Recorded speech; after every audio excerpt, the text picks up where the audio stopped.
5 वर्ष आधी माझ्या एका क्लायंटला मी फायनान्शियल प्लॅनिंग करून आम्ही एका निष्कर्षावर आलो होतो आणि त्यांना आम्ही 50 लाखाचा इन्शुरन्स दिला होता, टर्म इन्शुरन्स. दुर्दैवाने 2 वर्षांनी त्यांचा मृत्यू झाला. त्यांच्या फॅमिलीला मी पूर्ण 50 लाख रुपये मिळवून दिले.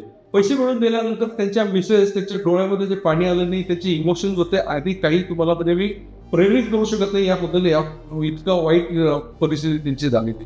त्यांनी मला सांगितलं, एक काम करा, आता हे जे पैसे आहेत ना, यात मला काहीही कळत नाही, हेच तुम्ही प्रॉपर पद्धतीने गुंतवून मला दर महिन्याला 30 ते 35 हजार रुपये मिळतील, याची तुम्ही सोय करून द्या. फक्त एवढंच आहे की हे जे पैसे हे कधीच माझे कमी व्हायला नाही पाहिजे, कारण हे माझ्यासाठी शेवटचं उत्पन्न माझ्या मिस्टर सोडून गेलेलं आहे. फ्रेंड्स, आम्ही तिला प्रॉपर पद्धतीने त्यांना प्लॅन करून त्या गुंतवणुकीला आम्ही SWP मध्ये इन्व्हेस्टमेंट केली आणि आम्ही त्यांच्यावरनं दर महिन्याला आज 35,000 रुपये काढतोय. 35,000 रुपये काढून सुद्धा आज त्यांची मुदत अप्रिशिएट झाली. आज ते इतक्या सॅटिस्फाईड आणि रिलीज फील करतायत, कारण आज मिस्टर जरी गेले ना तरी त्यांना आज कोणावर हात पसरायची गरज नाही, कोणावर डिपेंड राहायची गरज नाही आणि मेन म्हणजे ते फायनान्शियल फ्रीडम आहे. SWP ने त्यांना एक ताकद जी मिळाली आहे, ते इंडिपेंडेंट झालेले आहेत. सांगायचं तात्पर्य हे आहे की SWP मुळे आज त्यांना फायनान्शियल फ्रीडम तर मिळाला, प्लस आज ते स्वाभिमानाने जगतायत. मित्रांनो, तुम्हाला सुद्धा इन्शुरन्स आणि SWP याबद्दलची अधिक माहिती किंवा फायनान्शियल प्लॅनिंग आमच्याकडे करून घ्यायचं असेल